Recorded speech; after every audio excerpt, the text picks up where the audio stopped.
Right.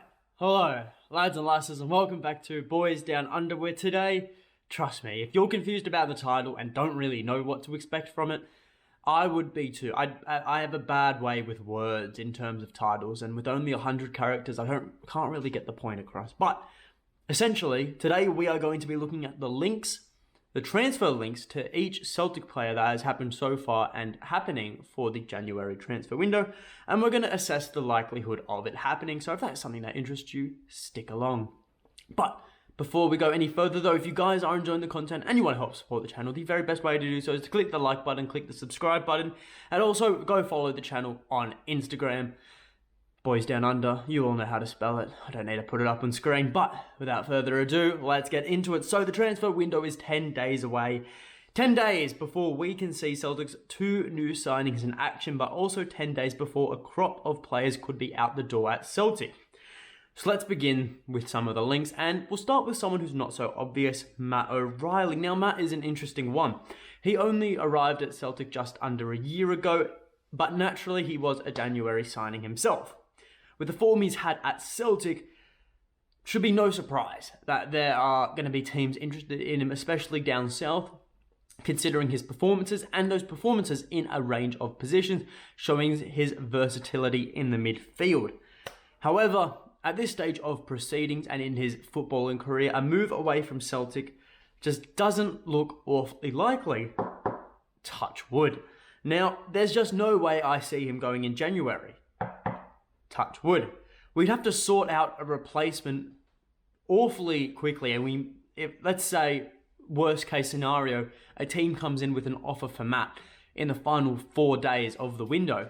That gives us 3 days to bring in a new player. It's crazy. It's crazy, right? That just is something that doesn't happen. And if we do get a replacement, it certainly won't up to be the standard I think that Ange would want.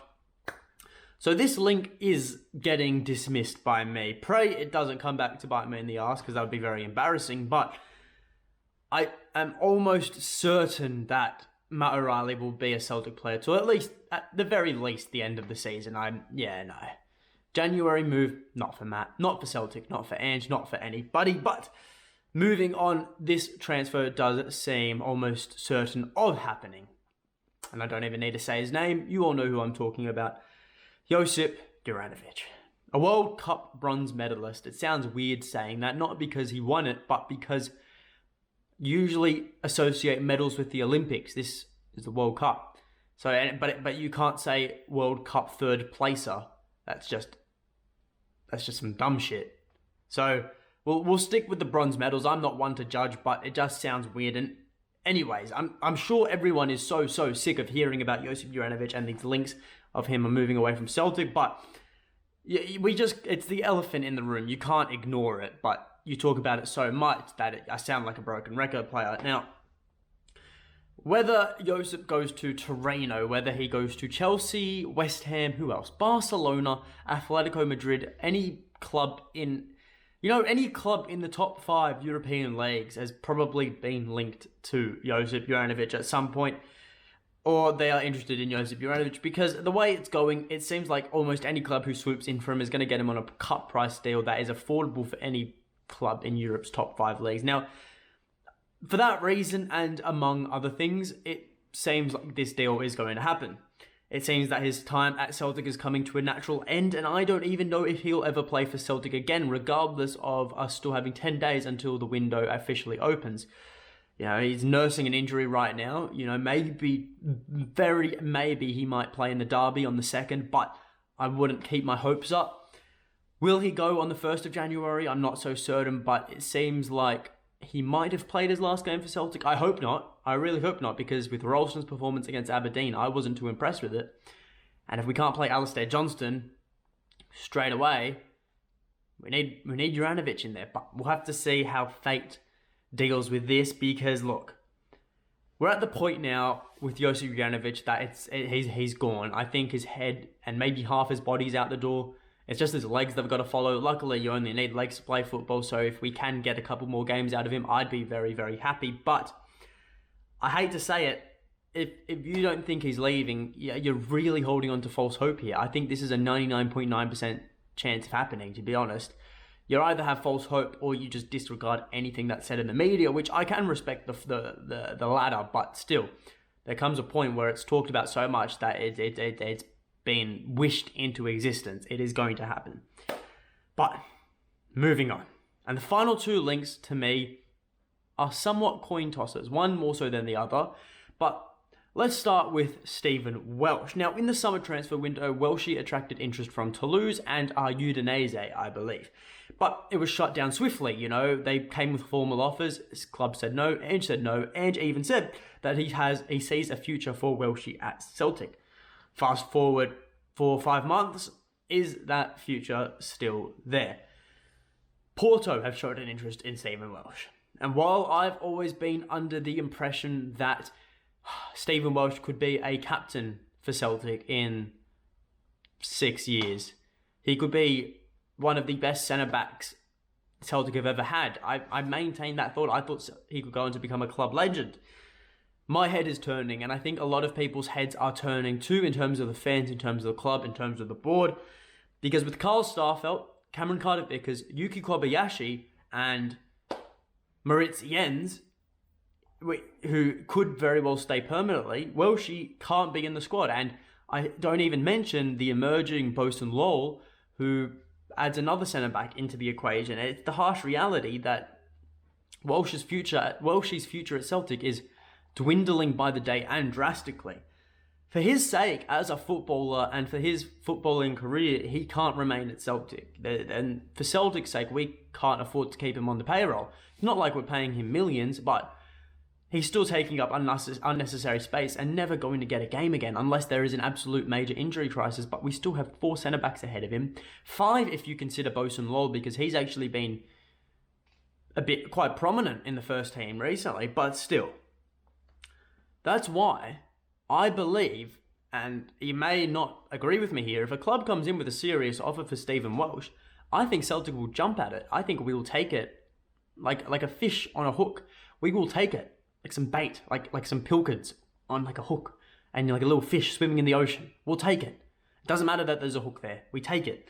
And to be completely honest, I wanted Welshie to succeed at Celtic. I truly did, but it just isn't working out for him the way it should be. And it's negatively impacting everyone involved. The club, not really. We're just like, the Celtic just move on. But for Welshie and his footballing ability, for his career, it being negatively impacted ridiculously. Now, I've seen people suggest loan moves, but the way loan moves have gone at Celtic, if you're loaned away from Ange's setup, you probably don't have a place in the future at Ange's setup, and I don't think you'll be able to get a place back in the team unless you play ridiculously well while you're out on loan. And if you do play ridiculously well while you're out on loan, the club you were loaned to is probably going to pay big bucks to keep you. Or if not, an even bigger fish will come along and purchase you. That's just the way it works with loan moves. I think if we send him out on loan, I think if he leaves Celtic in this window, he's gone for good, regardless if it's a loan or if it's a permanent deal. And I think it's could be very likely that we do see the end of Stephen Welsh's time at Celtic in this transfer window. But the fate of his career isn't resting on Celtic; it's resting on any other team that wishes to purchase him. Because I think now Celtic are under the impression that they are ready and prepared to let him go, despite him coming through the ranks as a junior. But that is a tough pill to swallow. It really is, because you hate seeing academy graduates go away. But even tougher to swallow is the situation regarding Georgios Giakoumakis. Now, this is a rumour mill that keeps on surprising me and confusing me every single day. Originally, he was linked to the Premier League, and the belief was that he wanted to move down south before it was too late. Then he swapped agents, and he had people believing he swapped agents to force that move down south. Then it got reported he was unhappy at Celtic with his wages, and that's why he didn't sign a new contract, because he wanted more money. But we couldn't offer him that. Because of that now, as a cause effect, a lead on effect, he now apparently, according to the rumours, wants to go to Saudi Arabia. It's the gift that keeps on giving, if you ask me. It's ridiculous. I don't know how... This is just... It's the gift that keeps on giving, and in the festive spirit, you need a bit of that. But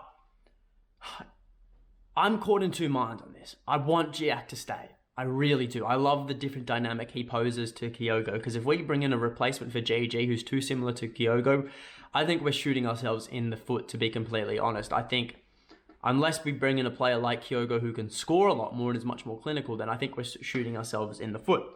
But at the same time, Ange's made it very clear, if a player wants to leave, the door is that way. You know, he's not going to stand in anyone's way. So will GG leave? That is the question. You know, it's a coin flip. If you're at home and you're watching, heads he stays, tails he doesn't, flip a coin, see what happens, because it's really, really up in the air right now. I really can't give you an honest judgment on this one. Like, this could all be fixed over a conversation, you know. He could have a change of heart just like that, or he could very well make a move to Saudi Arabia, and that's the last we see of Georgios Giakoumakis at Celtic, and puts us in a bit of a hole in terms of a big poaching target man up top. But what can you do? That's football. Players want more. You can't give them more. Is what it is. But that is all from me. So if you guys did enjoy the video, leave a like, subscribe to the channel, follow the page on Instagram. Leave in the comments below your thoughts on all these transfers, all these deals, especially Welshie and Giakoumakis. I want to know your thoughts on those. But until next time, hail, hail.